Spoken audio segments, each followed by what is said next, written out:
Liga 1 kemungkinan tanpa penonton, klub pun protes. Organisasi sepak bola Eropa UEFA sentil Arema. Luis Mia dikritik Boboto. Serta beberapa berita dari klub Liga 1 lainnya dan juga serba-serbi Piala Dunia. Semuanya akan kami rangkum di Rio Sport. Assalamualaikum warahmatullahi wabarakatuh. Hai Rio Sport lovers, inilah Rio Sport untuk edisi kali ini. Tapi seperti biasa, sebelum kita lanjut ke videonya, saya tetap mohon dukungannya untuk channel ini agar terus berkembang dan bisa memberikan berita-berita informatif yang tentunya semoga saja bermanfaat untuk kita semua. Dengan cara klik subscribe, aktifkan juga notifikasi loncengnya, like, share, dan juga komen. Dan inilah Rio Sport selengkapnya.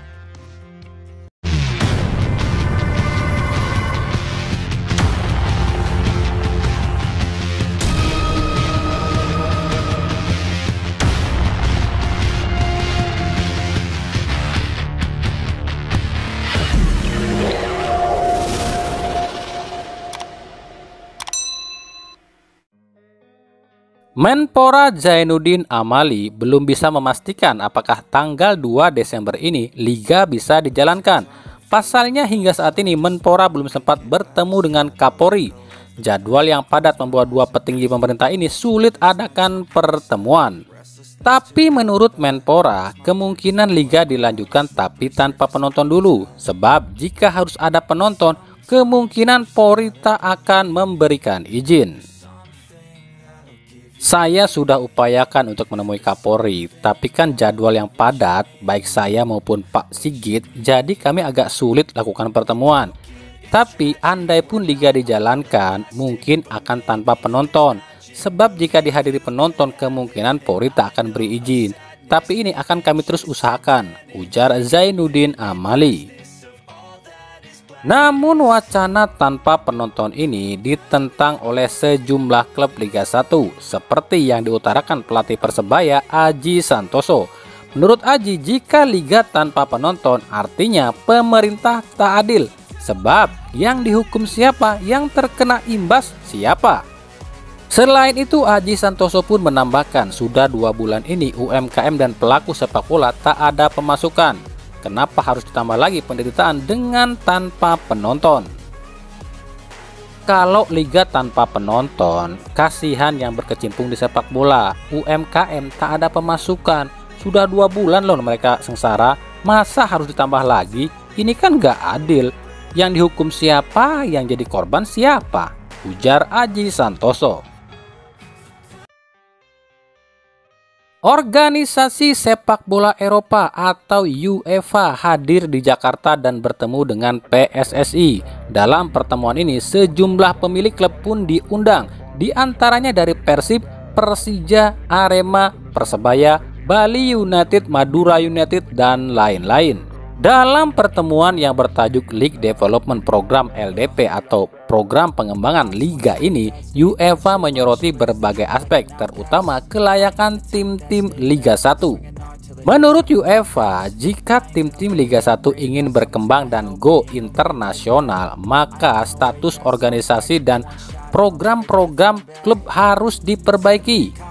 UEFA menilai klub-klub Indonesia akan lebih mudah mendapatkan sponsor besar dari luar negeri jika klub ini menerapkan sistem seperti yang diterapkan di Eropa, yakni merek dagang yang valid, perihal kontrak kerja dengan pemain dan ofisial, sistem yang berbasis online, dan lain-lain. Terutama infrastruktur, UEFA menyarankan agar klub-klub Liga 1 dapat memiliki stadion pribadi yang nantinya sponsor yakin tak ada pembagian pendapatan dengan pihak lain dan hanya pembagian pendapatan dengan klub saja. Satu klub yang paling disorot UEFA adalah Arema. Menurut UEFA, Arema harus membereskan legalitas timnya. Persoalan dualisme bisa membuat Arema akan kesulitan jika bermain di kancah internasional.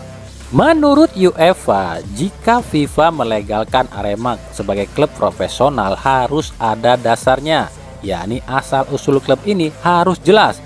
Jika Arema yang saat ini main di Liga 1 itu resmi bukan Arema Indonesia atau resmi pisah dari Arema Indonesia.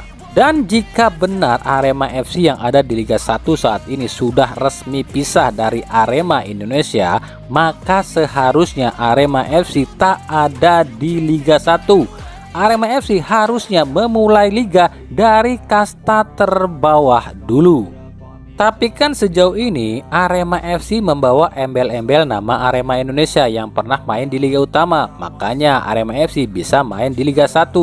Padahal yang seharusnya main di Liga 1 itu adalah Arema Indonesia yang saat ini main di Liga 3. Ini mah kebalik sih.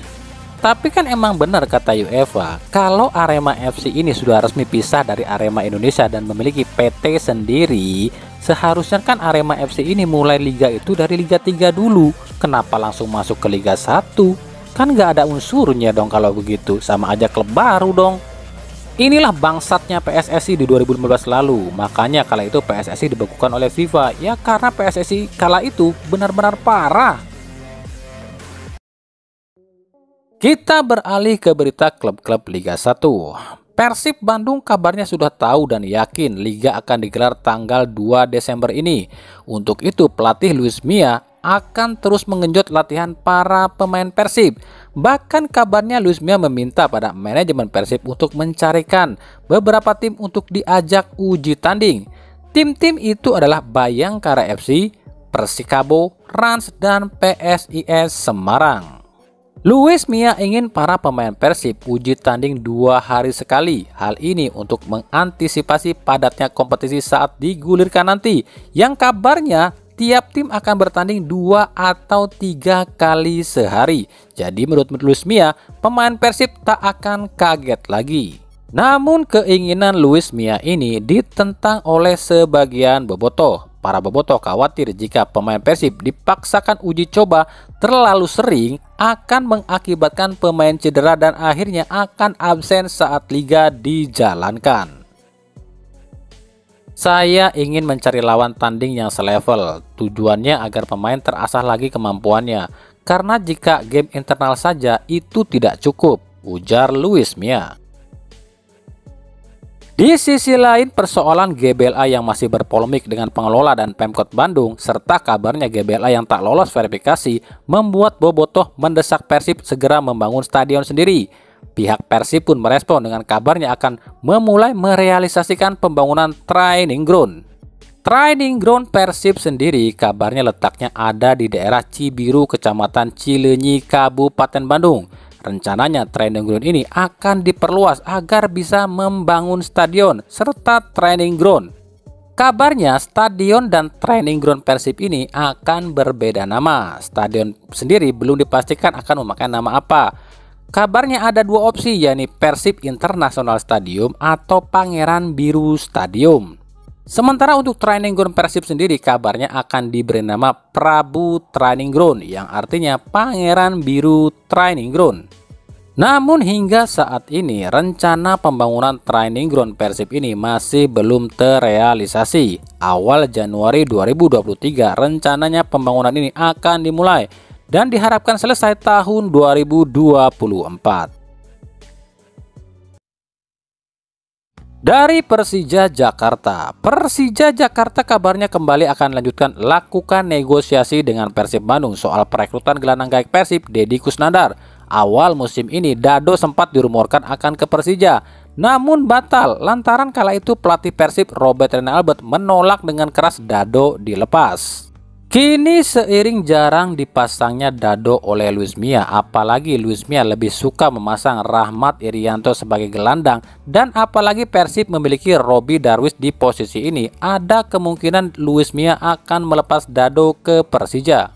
Bahkan di situs transfermarkt.com, persentase Dado ke Persija sudah mencapai 55%. Yang artinya sangat memungkinkan Dado pindah ke Persija di bursa transfer ini. Apalagi kontrak Dado akan berakhir 30 Desember ini. Persebaya Surabaya dipastikan kedatangan 2 pemain baru. Mereka adalah George Brown dan Sebastian Ongko Wijaya. Dua pemain ini sifatnya trial di Persebaya. Baik George maupun Sebastian, meskipun mereka pemain keturunan, namun mereka dipastikan bukanlah pemain naturalisasi. George Brown adalah kakak kandung Jack Brown yang saat ini main di Persita Tangerang, sama seperti Jack Brown yang juga bukan pemain naturalisasi, tapi memang memiliki KTP Indonesia. Sebelumnya George Brown hanya bermain di Liga Universitas di Amerika yang bernama Ashland University. Posisinya adalah gelandang bertahan, usianya 25 tahun, bertinggi tubuh 176 cm. Sementara Sebastian Ongko Wijaya berusia 24 tahun, ia adalah keturunan Amerika dan Inggris. Ia pernah malang melintang di berbagai klub di Eropa seperti di Finlandia dan Inggris, meskipun dalam taraf Liga Amatir. Musim lalu ia main satu tim dengan George Brown di Universitas di Amerika. Pria kelahiran Jakarta ini pun sempat mencicipi Liga 3 bersama tim Jakarta Barat. Pelatih Aji Santoso sendiri mengaku dua pemain ini hanya akan trial di Persebaya selama 1 minggu sebelum akhirnya akan diputuskan dikontrak atau tidak oleh Persebaya. Oke, kita sedikit bahas soal Piala Dunia nih. Qatar sebagai tuan rumah Piala Dunia 2022 menjadi satu-satunya tuan rumah yang mengalami kekalahan di laga pembuka sepanjang sejarah. Qatar takluk 0-2 dari Ekuador. Pasalnya sepanjang sejarah gelaran Piala Dunia belum ada satupun tim tuan rumah yang mengalami kekalahan di laga perdananya. 2 gol Ekuador dicetak oleh Enner Valencia, penyerang yang saat ini bermain di Liga Turki bersama Fenerbahce. 2 gol Valencia menjadikan pemain berusia 33 tahun ini jadi top scorer sepanjang masa Ekuador dengan 37 gol.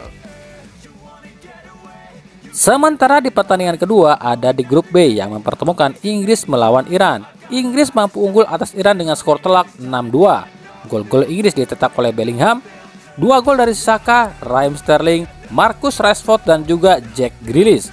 Sementara 2 gol dari Iran dicetak oleh Taremi. Tapi bukan itu yang jadi sorotan. Yang jadi sorotan utama adalah bek sekaligus kapten utama Manchester United, Harry Maguire. Pemain yang sering dicap sebagai bloopers alias pembuat blunder di MU ini justru tampil sangat apik saat di timnas. Meskipun harus ditarik di babak kedua ya, tak nampak sama sekali gaya Maguire yang ceroboh. Meskipun masih ada 1-2, tapi itu tak terlalu fatal. Ini sangat mencengangkan. Ada apa dengan MU musim ini? Tapi kalau Maguire sih memang dari musim-musim sebelumnya juga udah bloopers sih. Tapi itulah anehnya, kenapa di MU para pemain ini kok jadi bloopers ya? Bahkan mega bintang sekelas Cristiano Ronaldo saja jadi bloopers loh di MU. Ada yang salahkah dengan MU? Salah pelatih kah? Salah taktika? Atau ada persoalan internal yang membuat para pemain ini seolah tak nyaman main di MU? Dengan berada di grup B yang diisi oleh Amerika, Wales, dan Iran, apakah Inggris mampu lolos ke 16 besar? Dan apakah Inggris akan mampu raih gelar juara dunia untuk kedua kalinya? Oh ya, kami akan adakan kuis nih ya. Kuisnya soal Piala Dunia, tapi nanti ya kalau udah 16 besar. Ya ini soal siapa yang akan jadi juara dunia kali ini. Kalau prediksi Mimin sih yang masuk final ya, kemungkinan antara Argentina versus Portugal. Kenapa demikian? Nah nanti kita bahas ya kenapa Mimin pilih Portugal dan Argentina. Makanya simak terus ya di Rio Sport. Oke, segitu dulu pembahasan kita kali ini ya. Ikuti terus berita seputar sepak bola khususnya Liga Indonesia dan pernak-perniknya hanya di Rio Sport. Terima kasih yang telah menyaksikan video ini dan mengunjungi channel ini. Kritik dan saran selalu kami nantikan di kolom komentar atau di media-media sosial kami yang ada di bawah ini. Sampai jumpa di video-video kami selanjutnya dan salam Rio Sport. Wassalamualaikum warahmatullahi wabarakatuh.